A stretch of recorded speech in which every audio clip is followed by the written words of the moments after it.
Readers, tonight I got to tell you, I'm bringing you somebody that has just been so much fun to get to know. I have enjoyed her books from the minute I started reading them. I spent 3 hours in the store one day holding her sleeping son Levi. It was just a pleasure to get to know her. Not only is Joanna an award-winning author, she is a brand new mom of little Oliver. If you follow her on social media, you'll know, and he is just as adorable as those pictures. But tonight we're going to be talking about her new book, The Midnight Dance, which deals with ballet and a bit of mystery, and it just was a fun read. And Joanne will be joining us shortly, and so we can have some discussion, but get your questions ready for the book and about her research and anything else you have to know or are interested in knowing. I am looking forward to talking to her about that. Is she having trouble getting on, Becky? Do you know? We are checking that out. So we were just talking to her a few minutes ago, so we know she's prepared to come on. So, but if nothing else, here's the book. And this is my copy of it, so you can see it's well read. Oh, here she comes. She doesn't want me reading the book. I can tell. So, oh, I heard her. Can you hear us, Joanne? Yes, I can hear you. Awesome. We cannot see you, but that is okay. As long as we can hear you. There we go. She is. Yay. So how are you? Hi, everybody. I'm very well, thank you. How are you? Good, thank you. And I was telling everybody about little Oliver. He is how many weeks old now? He's 2 weeks. 2 whole weeks. Oh, you are Yeah. a busy, busy lady. In a good way. In a good way. Yes, yes, Mhm. because you do have 2 other ones. I was telling them that. So the best 3 hours I ever spent in this store was holding your little Levi when he was sleeping that one day when you were here. Yes, that was a lot of fun. He's such a cuddler. He really loves hanging out with his people. Yes. So Yeah, if he has somebody to snuggle him, he's good. that was some of my best 3 hours. So I tell people about, I don't always say that was your son, but I said, oh yeah, I held an author's child for 3 hours. I'm very helpful.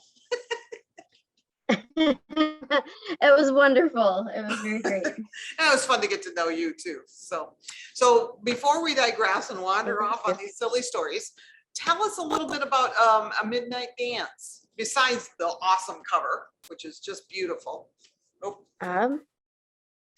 Well, I set out to write a ballet book, having not really done any ballet myself and not being coordinated in that way. But my daughter's in love with ballet. So I thought it would be kind of fun to connect with her a little bit. And just, I don't know, we went to some live ballet. We talked about ballet. I went to her classes with her, and I took a lot of notes and stuff like that. And she dances like she means it. So I was able to pour a lot of that into my book too. It was really fun. This book took a lot of research because like I said, I don't know that much about ballet. The story's about a heroine who basically doesn't know much about the theater, but her mother was a ballet dancer and teaches her how to dance. And so she comes into the theater with this great love of dancing, but not a whole lot of formal training. And so she's trying to keep up with everyone else in the theater who's had years and years of training, and trying to just not even compete with them, just keep pace.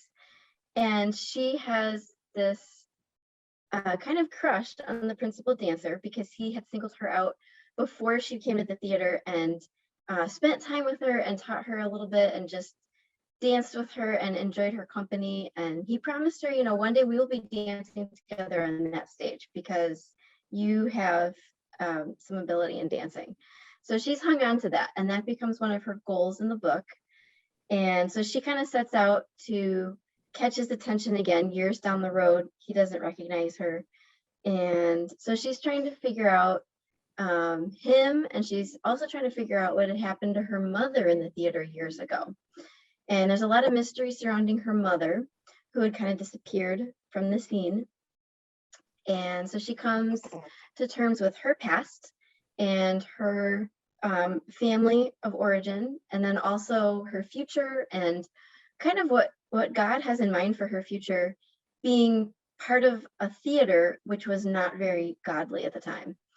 So she kind of has to come to terms with the combination of all the things she loves most in her life: her family, dancing, ballet, and God. So that's kind of the storyline. And I have a couple other questions about the book, but you said something and I found that fascinating. I've read this in other books where like these dancers were actually looked down upon by the regular public, like, Yes. and that fascinates me. Is in your research, did you ever find out what that is that made it? I mean, because actors and actresses at that time had the same issue, so to speak. Yeah. Yes. A lot of it had to do with the fact that they didn't get paid very much. Okay. So a lot of these girls had to be open to having a sponsor.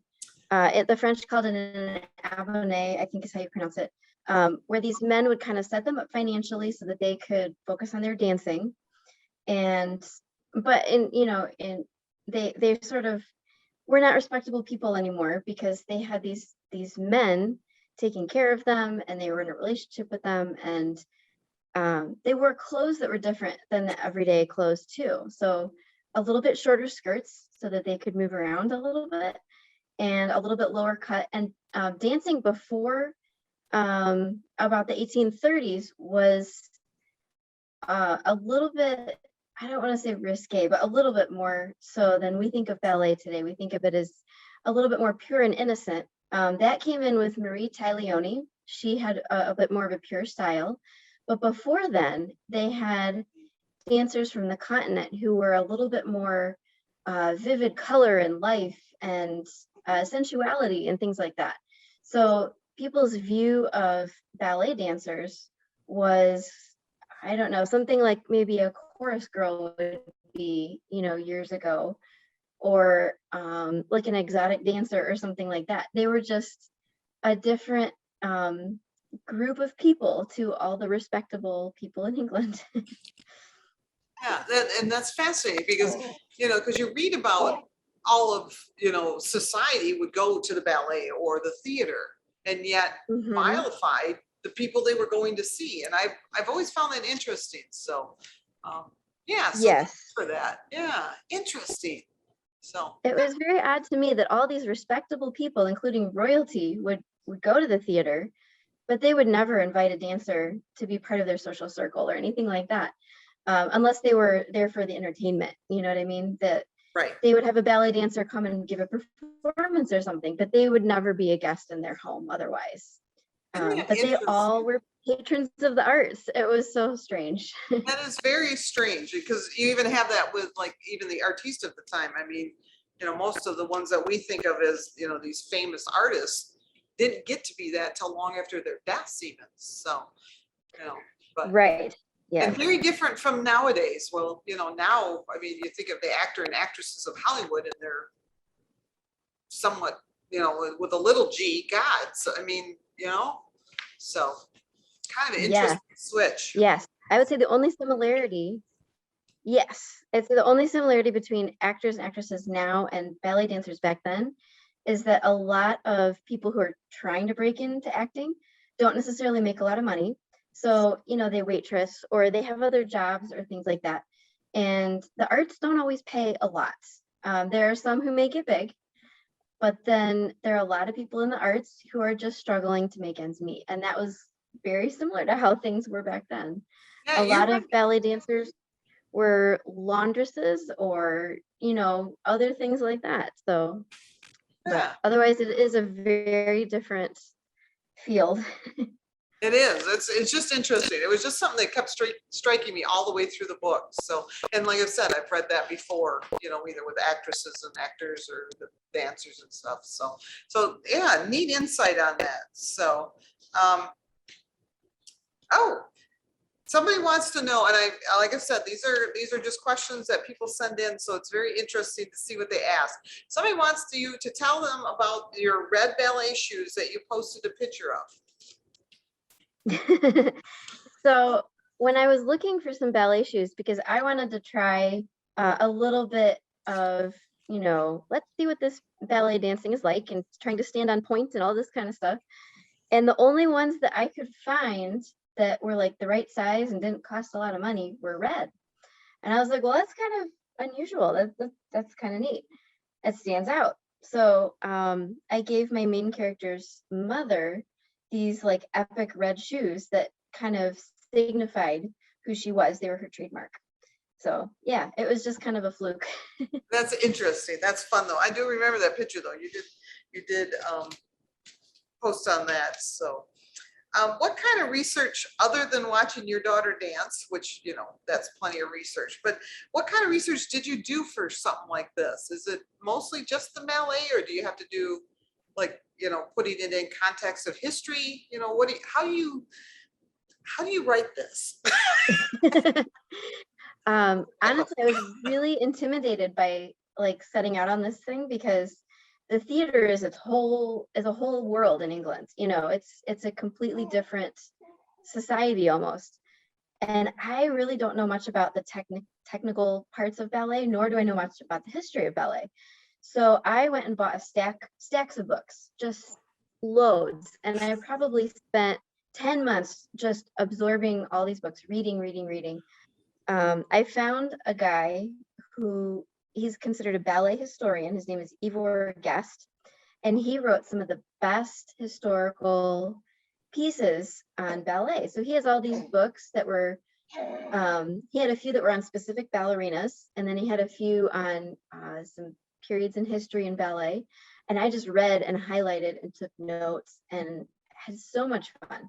I did not really appreciate the ballet nearly as much as before I started researching this. I came to really appreciate how hard ballet dancers work, and digging into their lives and things like that, and just how much they had to put into it. So yes, I have shelves full of ballet books now, both modern technical books and lots and lots of history. Interesting. So it was a really fun research project. And I think I can see it in the writing, because to be honest with you, it appears to me when I read the book, if I didn't know better, I would have thought you were a ballet dancer, that either, like in your childhood or something like that, because I mean, it reads as believable. So, which I always find. That's good. That's a very high compliment. Yeah, I did take ballet lessons when I was probably 3 or 4. Okay. But I don't have a whole lot of memories. The only memory I have of taking ballet lessons is I was the littlest one. And so they always had me take like 3 giant steps forward so I could see the teacher. So we get up to the performance and I took 3 giant steps forward and danced in front of everybody. You had a solo, you knew that. Apparently. I was just this teeny little, half the size of everybody else. So apparently my mom says the audience really laughed, and I don't remember it like terribly much, but that's my only experience personally dancing ballet. But other than that, I just sort of absorbed all the color and life of my daughter's enthusiasm, the live ballets we did together, the research, things like that. Yeah, that's the best research yet. So yes, somebody does want to know, and I probably know the answer, but is Midnight Dance a standalone book? They just want to know if there's going to be a series. Yes, all of my books are standalone books. They all just take place around the same era in time and same country. Yep. I thought I knew that answer, but it's better if you answer for me. So somebody here would like to know, what is something you hope readers will take away from this story? It's a good question. Oh, I really, I set out without a theme in this book. And what God sort of pulled back the layers about was the father-daughter relationship.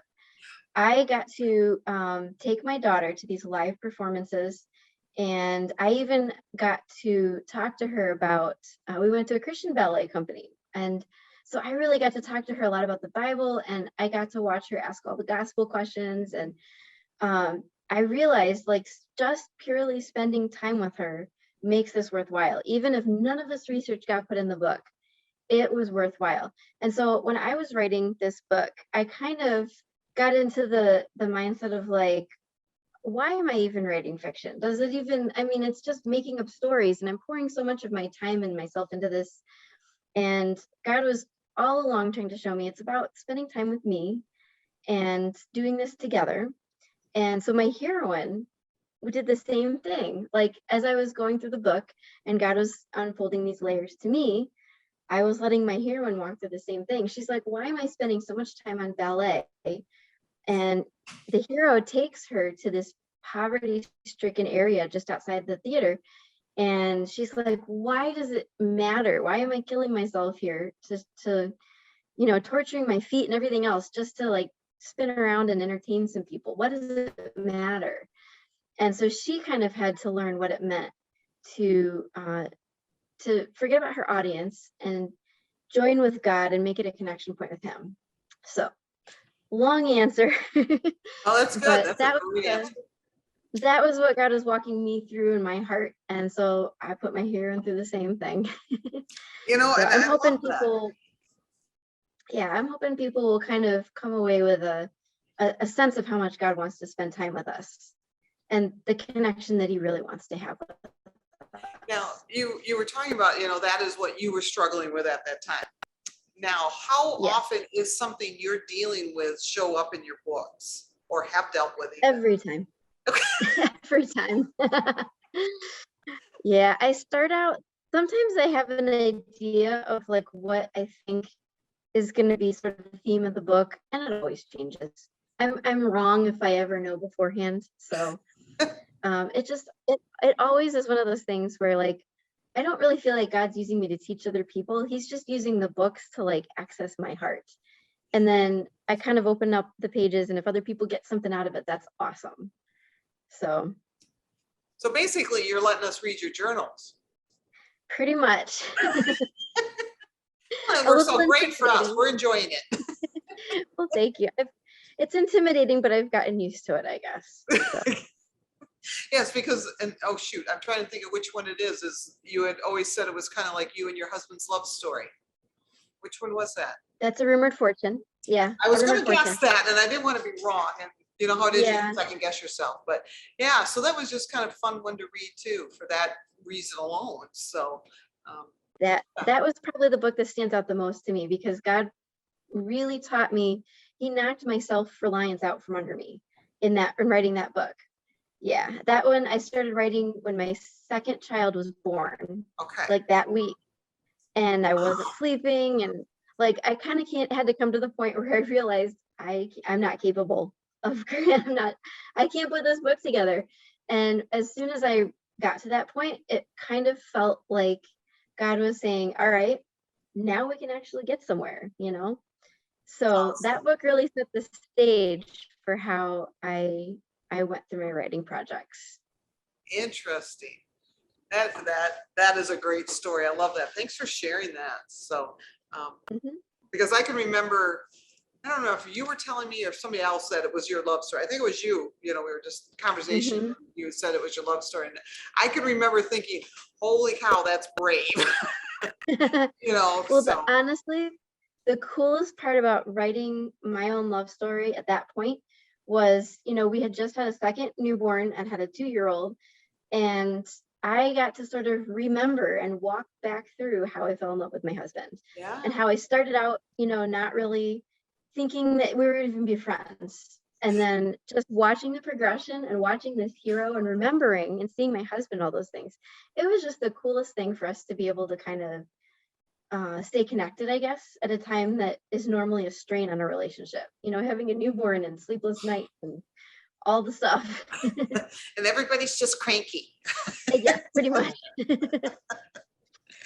So there was a lot of cranky in there too on both ends, but it was so cool to be able to walk back through our relationship that way.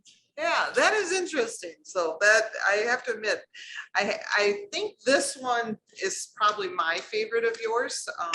And in case somebody thinks, well, it's always the last one you read, that's not true.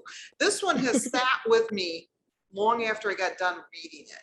And not that your other ones, yeah, the midnight dance here, and your books always do, but because you got to talk about them and things like that. But this one, there is just, in fact, there's one page I have and I don't do this, nobody yell at me, please.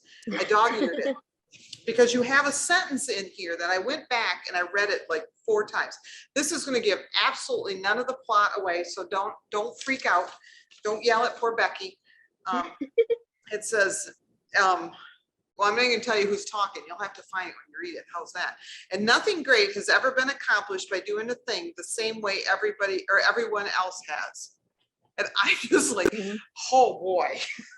So there's a couple other phrases in there that I've underlined or dog-eared, but that one and the story itself has stuck with me. So there you go. That was all about me. I'm sorry. I dragged on there. Sorry. No, I think that sentence came from me getting frustrated with, like, I put all this book together and I don't think I'm doing it the right way, because it's not really a romance. It's not really a mystery. It's not really, it's a combination of all different things. And that was something that God really put on my heart is, you don't have to do something the same way everybody else does, because otherwise you're going to have what everybody else has already produced, and we don't need more of what everybody's produced. So yeah, a lot of this stuff is stuff that God's really getting into my heart. Awesome. Well, thank you for sharing that part about that sentence, because that one, I really like that one. So, okay, so we'll go back to people are asking questions and I'm totally ignoring them. I'm sorry. So what was something interesting that you learned in research but didn't put in the book? Ooh, one of my favorite parts of the research that I desperately wanted to put in, but I didn't want to make my plot, it didn't work quite how I wanted it to, was they had like a ghost effect in the theater. It was the coolest thing. So they had a way of making these lights. They had spotlights that were gas lights, and they would shine them on the dancers. But then if they wanted to do a ghost effect, they would have mirrors situated in such a way that you didn't actually see the person. The person was like below the stage, but you saw like the light reflected off the mirror. And so it was like a see-through person dancing on the stage. And I was like, that is so cool. Somebody needs to freak out the heroine and make it seem like there's a ghost walking around the stage. But it didn't fit in. It got too complicated, so I had to take that out. But I just thought that was the coolest thing, that in the 1830s, they were able to have a ghost effect. Like, that was so neat. This is awesome. You have to put that in a different book. That's just cool. That may go in a different book. Well, they'll just be a random ballet dancer with a ghost. So somebody wanted to know, in your research, did you find out when tutus were introduced? I did not, actually, because the whole time period that I was researching, they wore skirts that were about calf length. Yeah. And so it was not really, it came much later, probably more around the turn of the century. Okay. Like we see Anna Pavlova and stuff like that dancing a little bit more with tutu type things. But for a long time, it was just slightly more risque, slightly shorter than whatever they were wearing on the street. So ankle length dresses, you could only take it up to about calf length. Isn't that interesting? I can't imagine. Well, dancing is beyond me. So, but same. Trying to do those jumps and such in a skirt, that's amazing. Yeah. Actually, the dancing was a little bit different because of their costumes. The women, especially, the men were the focal point of ballet for a long time. So they would do the more acrobatic scissor legs and things like that. And the women did some footwork a little bit, and they would kind of tip side to side, but it wasn't quite like, they didn't throw their legs as high up as they do now. And, it wasn't quite there. Marie Taglioni, who I patterned my heroine after, brought in a lighter type of costume, like a lighter skirt that didn't have as much material. So that helped. Okay. But it was still, it changed the way they danced to have tutus introduced. Interesting. So, and when the lighter skirt, you know what age time that was? It was early 1830s when she came on the scene, and she had just plain white dresses with flowers in her hair and things like that, instead of the flashy, heavy, cumbersome type skirts of the classical ballet.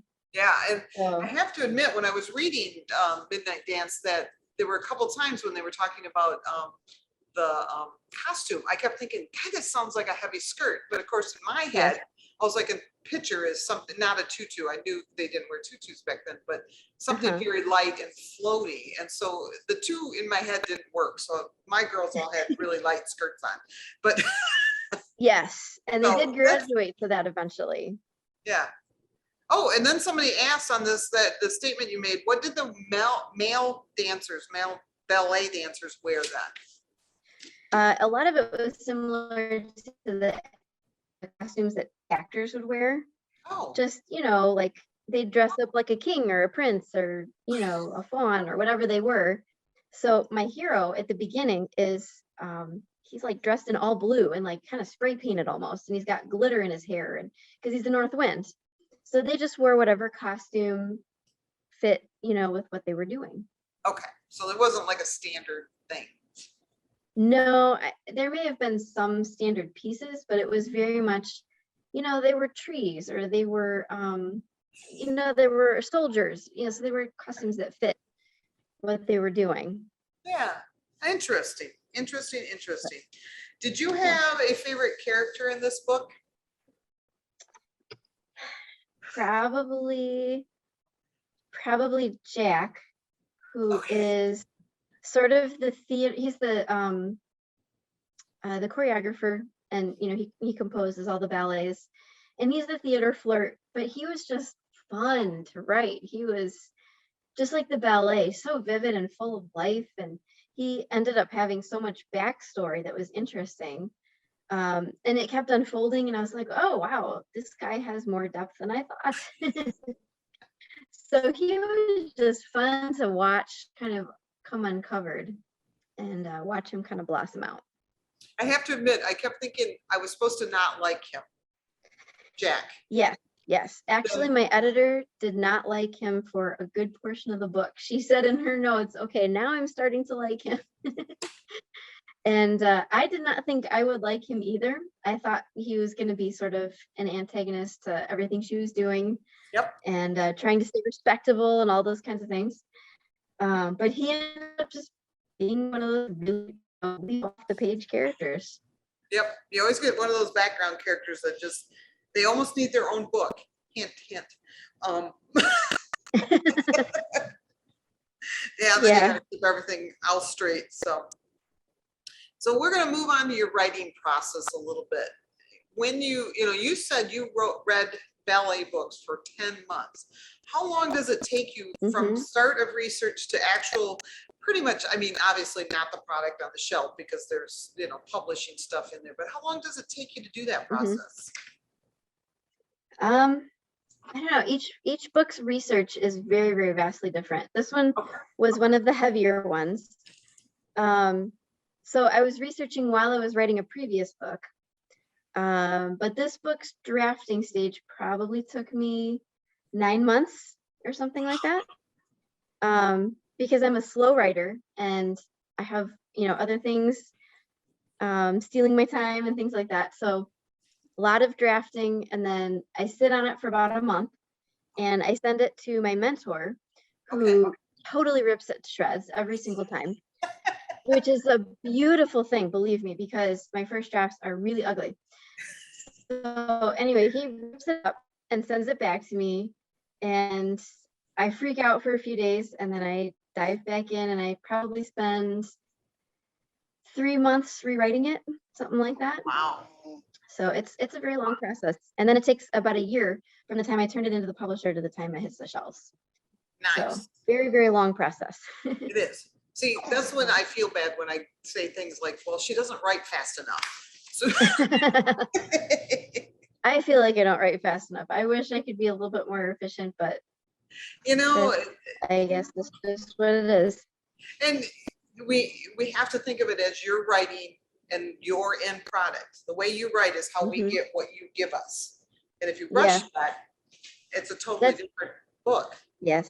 And that's what I've come to the conclusion of. I've tried plotting, I've tried, different layering, process pieces, and it just doesn't work. I just have to take the long road, and it has to percolate, and it has to mine the depths a little bit, and that just takes time. Yep. Yep, and we are all very, very glad about that. So somebody actually asked, and this is an interesting question, since this book came about because of your daughter and her love of dance, obviously, Hmm. do you have a theme you would use for your sons or son as one is cooing Superheroes. in your lap? My older son would be superheroes. He is like, he told me that what he wants to be when he grows up is a superhero. So that is either a firefighter or a ninja, Oh, depending, yep. on what he feels like when he gets there, I guess. So I wouldn't even know how to begin to write a superhero book, but Well, you can write a firefighter one. So, that I could do. That yeah. that would make sense, yes. But But he otherwise, we'll look for you in the Marvel comic books. do not feel qualified to write for Marvel.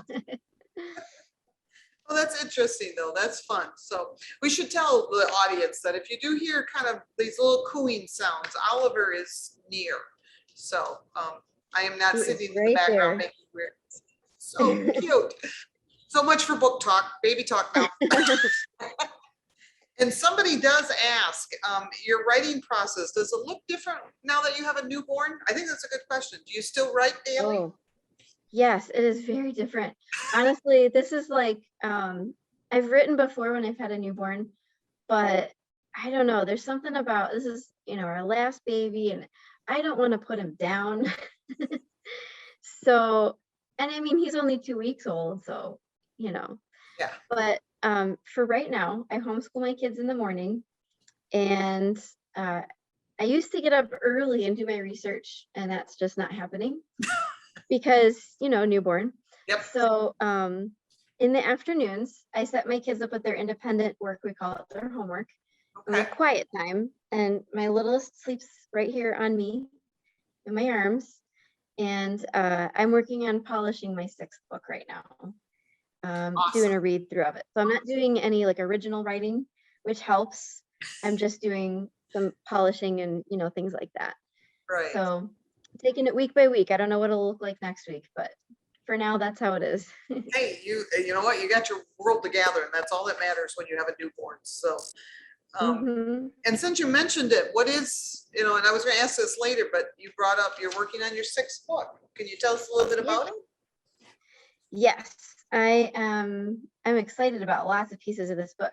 It is about a concert pianist, and I really like this character because she thinks in terms of music.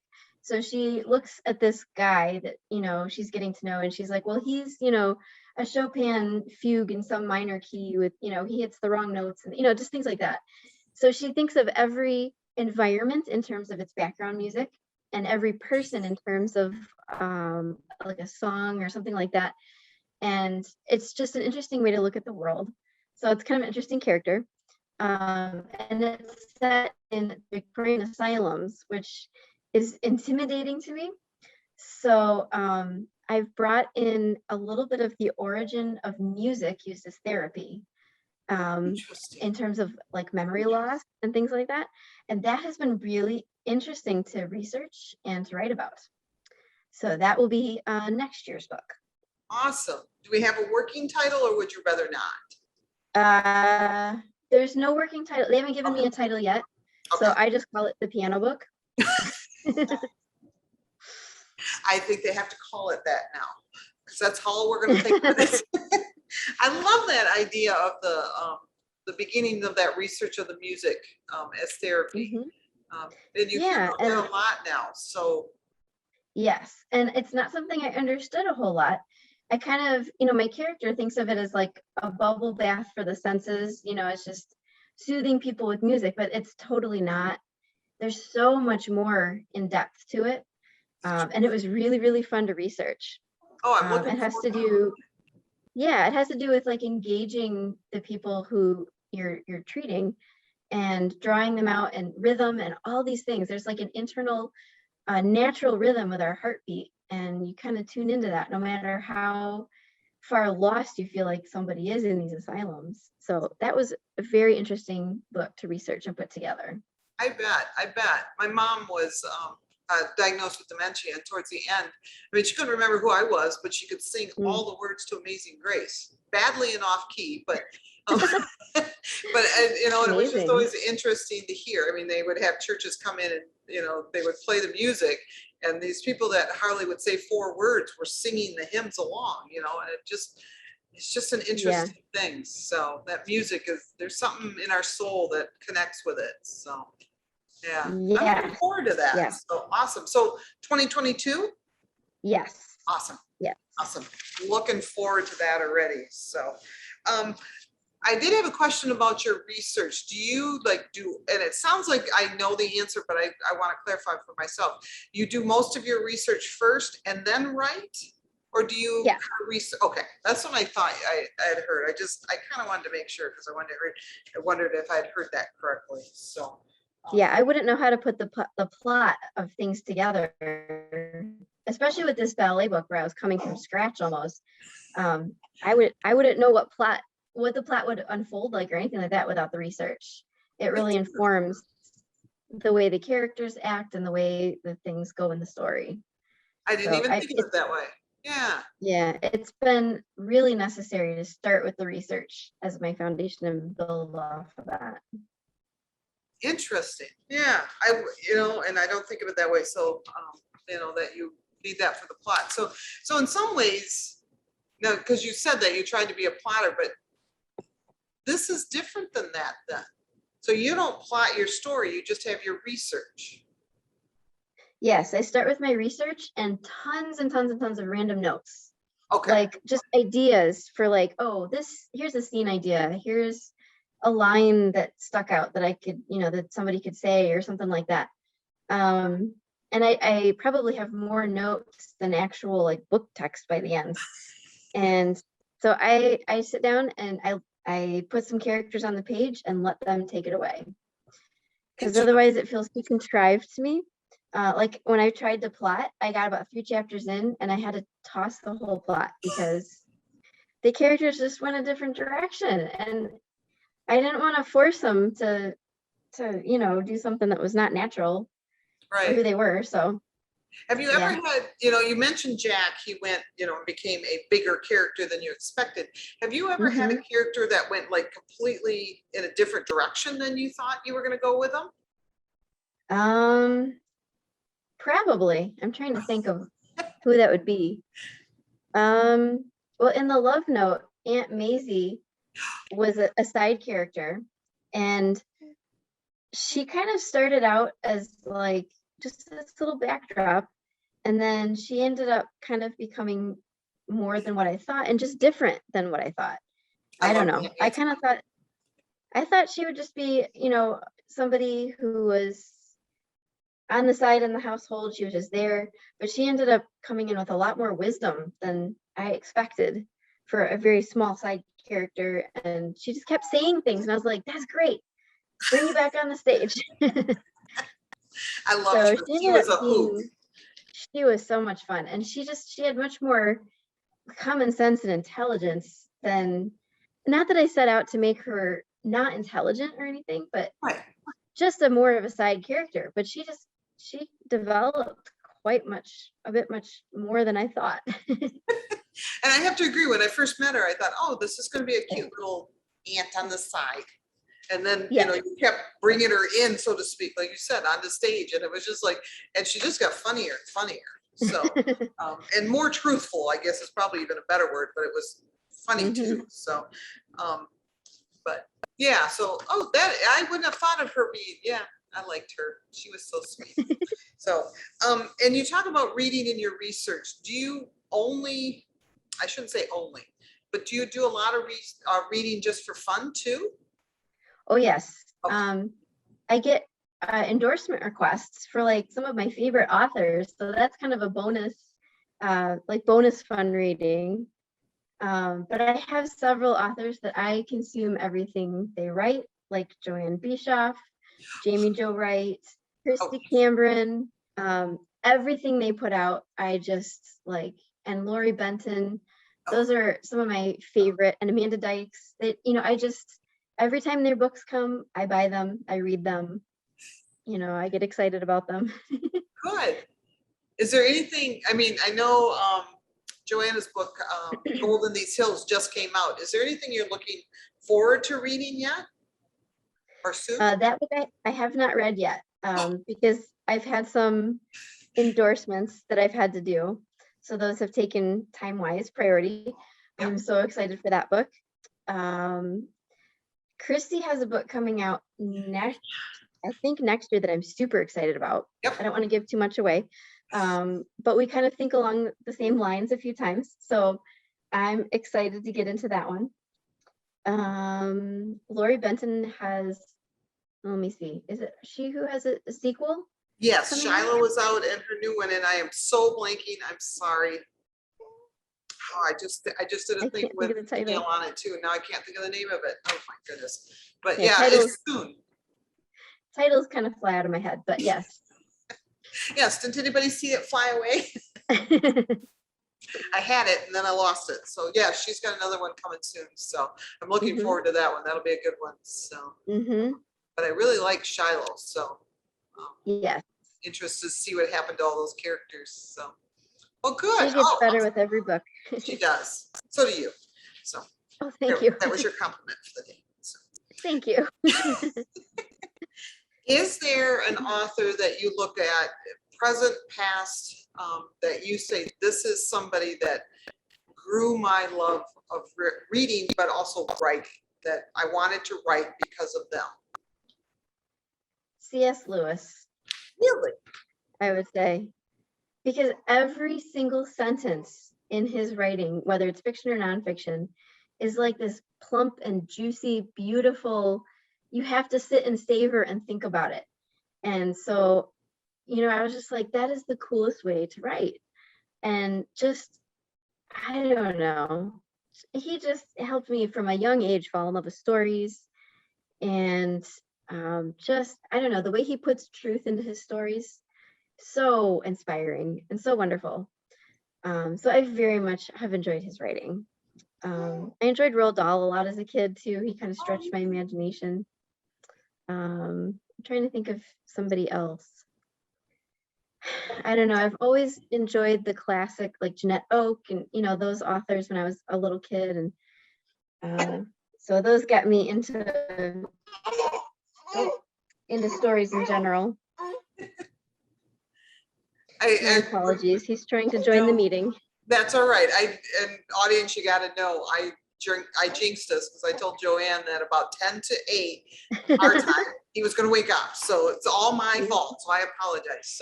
So I got to ask. Right. Yeah. How many times have you read the Narnia books?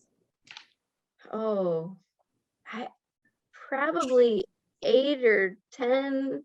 And I'm reading them again right now with my 7-year-old. And see, I was just going to ask if you had shared them yet. So yes, we're on the second. We're reading. We read The Lion, the Witch, and the Wardrobe, and now we're reading The Magician's Nephew. Okay. And I think I enjoy it 10 times more watching her face just go, oh, like what's gonna happen, and she just gets so excited. It's the coolest thing. Because she and I are very similar. And so just, it's like experiencing it all over again, watching a mirror. Yep. But it's awesome. So much fun to share with her. And we talk through a lot of the book and the symbolism and things like that. So much fun. Yeah. And then I got to ask, because she's 7. She's as sharp as a whip. She challenged me. She was here a couple of years ago. So I can't imagine at 7. But so does she pick up on all the symbolism, or are you kind of working through it with her? I'm actually surprised how much she picks up. Isn't that interesting? Like we had barely met Aslan in the story, and she figured out, well, this is Jesus, because he's sacrificing himself for Edmund, and Edmund doesn't even care about him yet, and Edmund betrayed him, and like she put all these things together. I'm just like, oh goodness, I don't even have to say anything. I just ask her questions, and I love hearing what she has understood and how she's working through it in her head. It's really fun. Awesome. That is so good to hear. And I love that you can share your kids' books, your childhood books with her. Have you read any of Ron Dahl's with her yet, or not quite? We have. Okay. We read James and the Giant Peach and a few other ones, The Fantastic Mr. Fox. She actually really liked the Twits, which is Really? it's this couple that plays jokes on each other, and she just thought it was hysterical that, you know, he put frogs in his wife's bed and things like, I mean, she just thought that was great. So She the encourages that intellectual you guys, you and also. your husband need to do that? Is that, No, that wouldn't go over. no, no, you'll have to tell her that. So, well, awesome. I love hearing that. Somebody wants to know, where do you get the idea for your characters' names? They love to know That this. I actually have owned baby name books since I was in high school, Oh, because not because I was having kids in high school, but I just named all my characters. They would have like the meanings, because we didn't have the internet when I was in high school, or at least it wasn't that prevalent. okay. So I couldn't go look things up and get ideas. So I would page through these baby name books and find one that had a significant meaning, one that sounded right and was in the right era and things like that. I also have another author friend named Dawn Crandall, who is very, very good at character names. So I'll send her a name and be like, it's not quite right, and she'll fix it. And Isn't she'll that give me awesome? this like this beautiful rolling first and last name. And yeah, she's terrific. So That's awesome. And I've asked before and I've gotten some fun answers with it. Have you ever started with a certain name and thought this was the name, and then halfway through the book yep, go, okay, yep, well, that yep. was an easy question. I think everybody in the Love Note changed their name. Everybody. Seriously. So yeah, I started out the heroine, it was Charlotte. And I was Okay. like, no, she's not Charlotte. Gabe started out as Paul, the Oh, hero. he's not a Paul. No, he wasn't a Paul. So as I get to know the characters, yeah, they all morphed. Aunt Maisie was actually, oh, what was her name? I can't remember, but it was not Maisie. So Oh, I and she was changed it. amazing. Yeah, Yeah, Maisie fits her really well. it But does. she was like Addie or something else. I can't remember. But yeah, a lot of them kind of morph through time as I get Isn't to that know them. interesting? A whole entire book. Huh. Yeah. Usually I get the answers of, oh yeah, this one in one book, Yeah, no. And I think, let's see, there's another side character whose name was Rilla. So I had to change her name because I made the heroine's name too close to Rilla. And so, yeah, it was a whole domino. Oh, shoot. Oh, this is a good question. Somebody wants to know if you could write in any time period, and I'm going to add, besides the one you already do, what would you write in? I would like to try Edwardian for sure. And I don't know, if I had enough knowledge, I would like to write medieval. Like that would be kind of fun. Yeah. But it's not a period of history that I know that much about. Okay. So I've read a lot of novels that were written during the Victorian era, Dickens and things like that. Medieval would be a little more challenging, but I think it'd be fun. I think it would be interesting. We'll look for that in a couple of years after you get time to, when you have time to do some research. Yep. So, oh, interesting question. Somebody wants to know, do your characters talk to you? We hear that a lot from authors. Unfortunately, they do. Often when I need to be doing something else, like sleeping. Oh, but yeah. Yeah. Yeah, like we have arguments about what I think they should be doing, and like this is what I had in mind for the plot, but that's not what I'm gonna do. I mean, that doesn't make sense. I don't want to be with that person. I don't want to make that decision. Yeah, it's terrible, but it makes plotting a waste of time. So well, you feel good because most authors will tell you, yes, they do. So it's not unusual for you. So one of the questions I always like to ask, well, I'm going to ask this one first. I'm going to set that one aside. I'm going to ask you, besides bakerbookhouse.com, which is the best place to find your books, are there other places like your own website, or do you have a newsletter? How can we find out more about you and your books? I have a website, which is jdpstories.com. And on there, you can also sign up for my website, or my newsletter. Newsletter is where I do all my first cover reveals, and I give a little bit of more like personal stuff that is going on in my life with homeschooling and kids, and there's pictures, and a little bit more personal stuff there. And then Instagram, I'm getting more involved in. I really enjoy Instagram. Awesome. Awesome. Actually, I can see Becky's writing one, but I'm going to ask this question and we'll wait till Becky runs over with that question. So what is the one thing that you wish your readers knew about you, but no one has ever asked? I don't know. That's a good question. Well, I don't know. I think when I put out all these books that are like kind of moody and gothic and stuff like that, people expect me to be like this really intellectual, type of person. And to be quite honest, my most natural persona is like puddle jumping with my kids, climbing trees. When my kids get hurt, my first response is to do something goofy and distract them, make them laugh. So I don't know. I write these intricate plots and things like that, but most naturally, I'm kind of just a kid. And I just really love to play with my kids. Like, I really enjoy them. And I feel like I'm getting a second childhood and Awesome. just enjoying all the stuff that, all the things that kids enjoy, I'm enjoying right with them. Awesome. That's a great answer. I love that answer. So, and somebody does, and I warned you this was going to happen. We wander all over the place. What is your favorite part of the writing process? It's a good question. I think my favorite part, honestly, is when my mentor sends me back his notes with my whole book torn up. And then I sit and process how it's going to change because I get to see the pieces come together.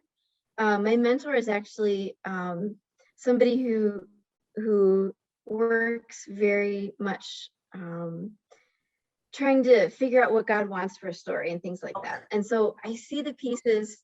He uses this mentor and my own thinking and just draws all these pieces together. And it's when the book starts to take shape and make sense. And I'm like, oh, that's what he intended from the beginning, And I kind of get to see God's full plan for the project. And it's just so much fun to try to piece it together and smooth it out and make it all work. Awesome. And that's actually when I see the most involvement too from God. And I'm like, oh, this is the missing piece. It's just perfect. You know what I mean? It's the coolest. Interesting. And I mean, and we always talk about how solitary writing is, which it is, but it still takes a lot of people to do it.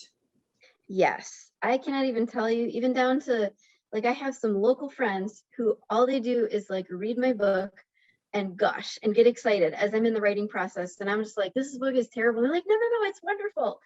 And they give me ideas. And I don't know where I'd be without like those types of people and my dad who brainstorms with me and like all that kind of stuff.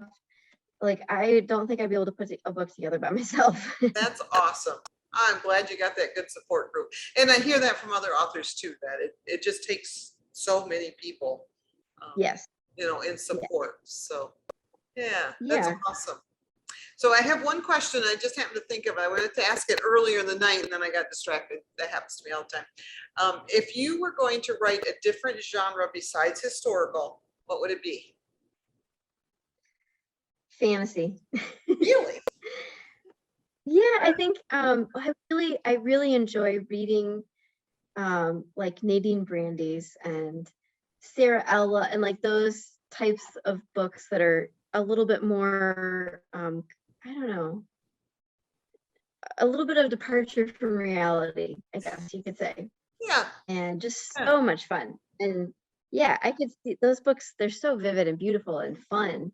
So if I had the courage someday, I would love to write that. That would be fun. Well, we'll look forward to it someday. We won't push for it. Maybe the medieval time thing, you'll have to wind it together. So that way your research doesn't have to be quite as accurate. So, well, this was a pleasure. I did miss snuggling little Oliver because, I seem to be good at it for your children, but I am. They all like you.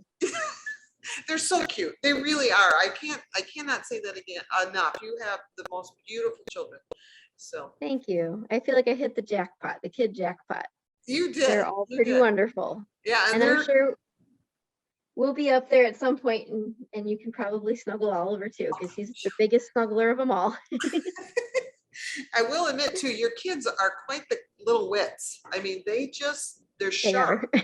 They are fun to have conversations with. So, and I have to remind Yes. myself that they're children. I'm having a conversation with a 7-year-old going, you're smarter than I am. So stop that. But They're they are. honestly so much fun. We have a lot of conversations. Yeah, I can tell you guys, they just are. So, but it was a Yes. joy to get to talk to you again. I missed the last year or so where we didn't get to see each other in person, but this is the Yes. next best thing. So I've enjoyed it. Yes, it was so much fun to talk to you again. Yeah, it was good to see you. It's good to hear that you're doing great, and I'm looking forward to your next book. This one was amazing. If you have not got a copy yet, audience, go to biggerbookhouse.com. It is, I think no, it released this week, so it's 30% off, free shipping though. It's a great deal. I don't think I've seen it on sale for better than that. So Yes. get your copy today. It's a good one. It's a very, very good one. So. Thank So you. you're welcome. So, well, thank you everybody for joining us tonight. I look forward to hearing comments back about this and how it all, everybody, once they get started reading the book, I can't wait to see what people are saying. So we will see you all again soon, and you guys have a good night. Bye, Joanne. Bye.